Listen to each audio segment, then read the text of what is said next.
Hello friends and welcome back. Since today I was mass producing some see-through tags, I thought I would just kind of drag you along with me and show you some of the products that I'm using and the process that I'm going to go through. So this is what the tag looks like. It's super cute. It's really easy to do because I'm kind of mass producing everything. I'll show you as I'm going through the video how I'm setting it up, but this is how it looks when it's finished. And for products here, what we're going to be using is some 110-pound cardstock and fun foam.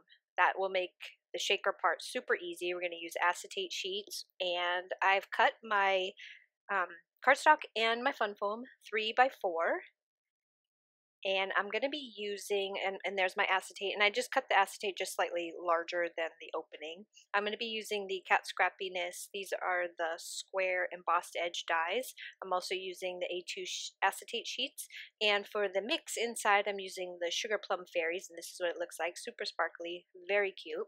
I've already cut and colored all of my images, and I did a whole bunch of them, and that set is a Hello Bluebird, but any small stamp set that you have images that you really like, just go ahead and stamp out a whole bunch of them, color them up, get them all ready, and then any other little decorations that you want to go on your tag. I will link every product that I used on the coordinated blog post.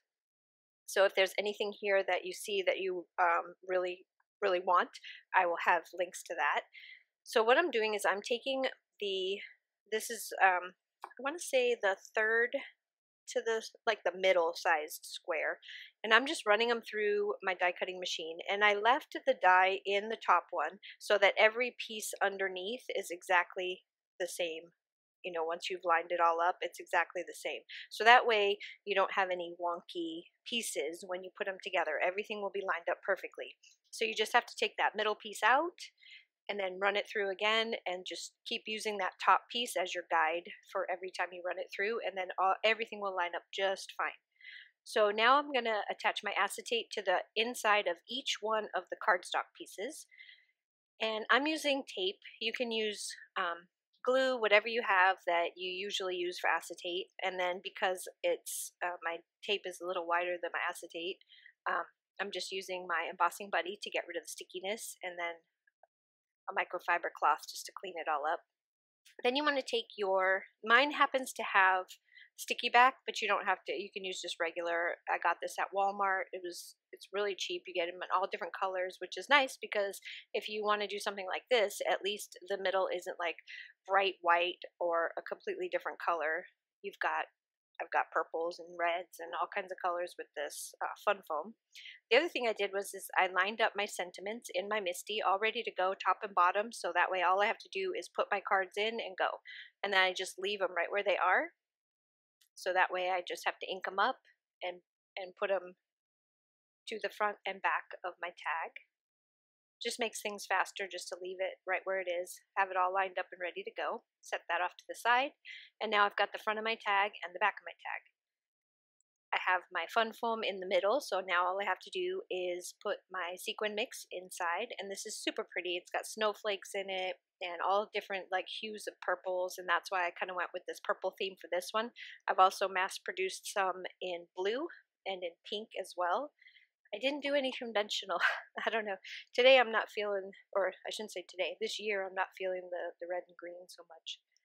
I'm really liking these different colors. So now I'm just going to start kind of stacking up my little thing. So I've got these wreaths that I cut out.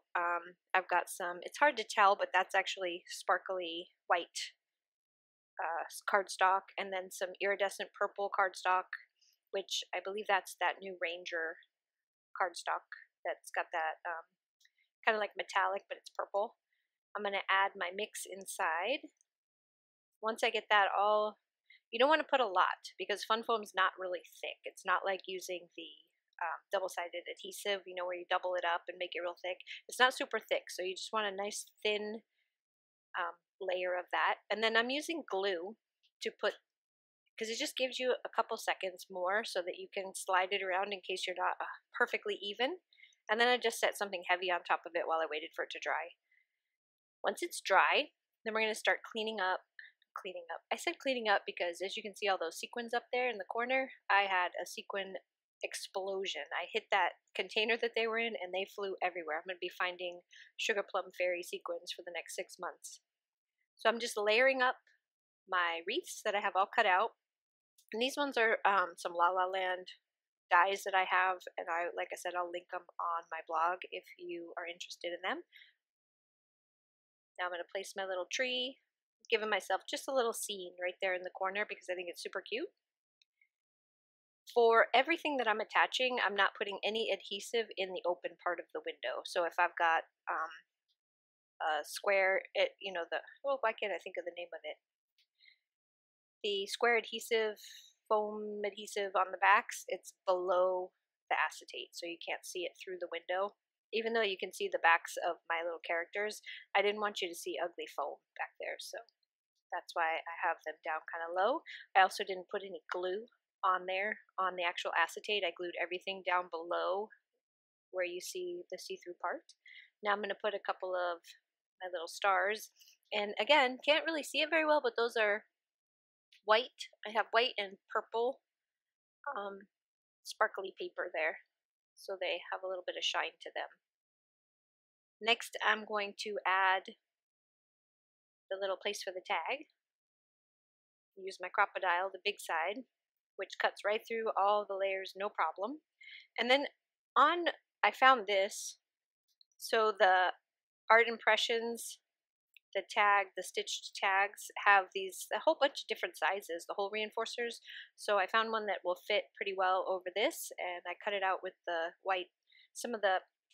I have so much of this little pieces of the white sparkly paper from snow that I was making on all my cards that I'm just using like little scraps to cut those out.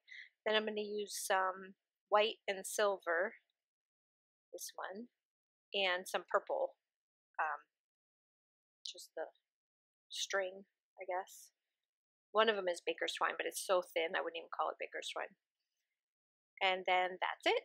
Super easy. If you cut everything and get everything ready ahead of time and just start mass producing, you can make a ton of these in no time at all. The longest thing was coloring the images, and I did some simple 2-color for each one. I didn't do anything, not a ton of shading, and so it went pretty quickly. Thank you guys so much for stopping by. I really do appreciate it, and I will see you again next Friday with another video using more of the great products over at Cat Scrappiness. And like I said, links will be on the coordinating blog post, which will be linked below the video. Have a great day. Bye-bye.